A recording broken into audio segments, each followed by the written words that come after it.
Quarta-feira, dia 26 de agosto de 2015, mais uma edição do Web3 Sport, começando aqui da redação do Jornal NH, comigo, André Reque, com o João Linden. Tudo bom, João? Tudo bem, hoje também é aniversário de duas pessoas muito importantes. Ah, é verdade. Aqui na redação, José Roberto Dio, a lenda.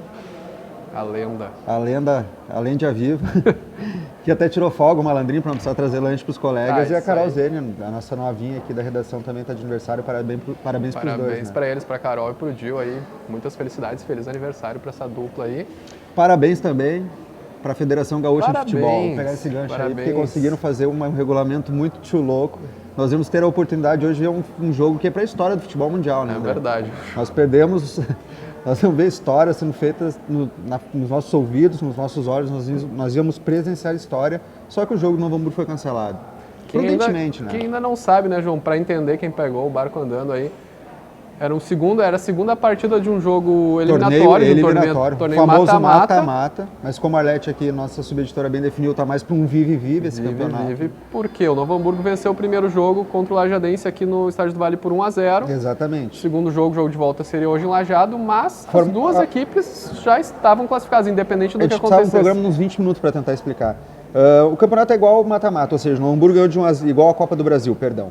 O Novo Hamburgo ganhou de 1-0 aqui no Estádio do Vale, levava vantagem para o Lajeado, poderia perder por 1-0 que levaria para pênalti, um 2-1 daria a vaga para o Novo Hamburgo, que fez o gol fora de casa, enfim, igual a Copa do Brasil, que Grêmio e Inter jogam amanhã, igual o regulamento.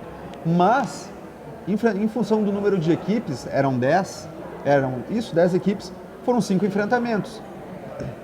Só que para poder formar umas quartas de final, na etapa seguinte, com 8 times, eles tiveram que classificar os 3 melhores eliminados, se é que isso existe de alguma maneira. Então, né? de 5 confrontos, em vez de classificar 5 equipes, classificam 8. Classificam 8. Os 5 vencedores. Mais 3 dos 5 eliminados. Exatamente, ou seja, tinha que fazer força para ser eliminado.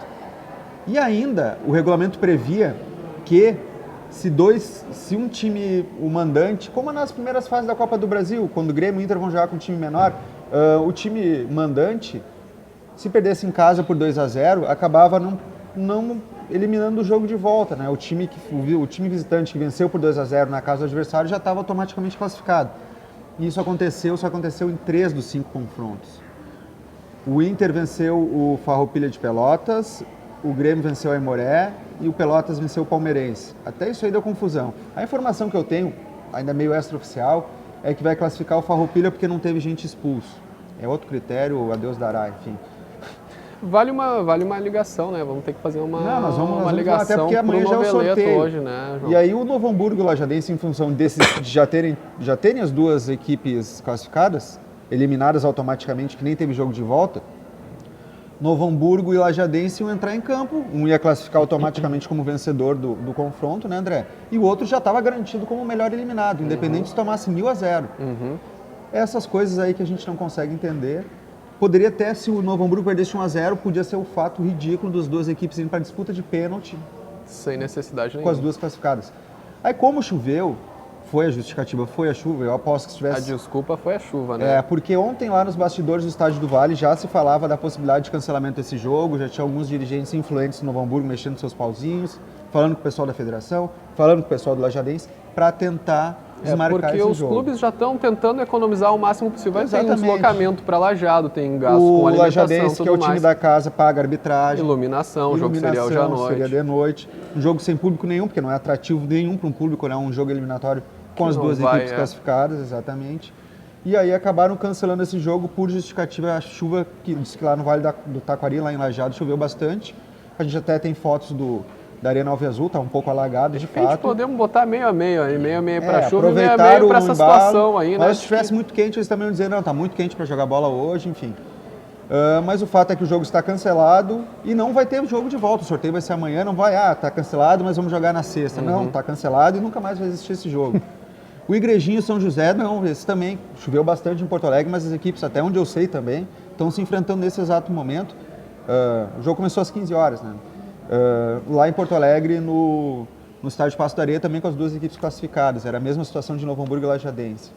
Enfim, essas coisas excêntricas que a Federação Gaúcha de Futebol faz para nós, que acompanhamos o esporte. Beleza, todos esses detalhes amanhã, então, no Jornal NH, né, João?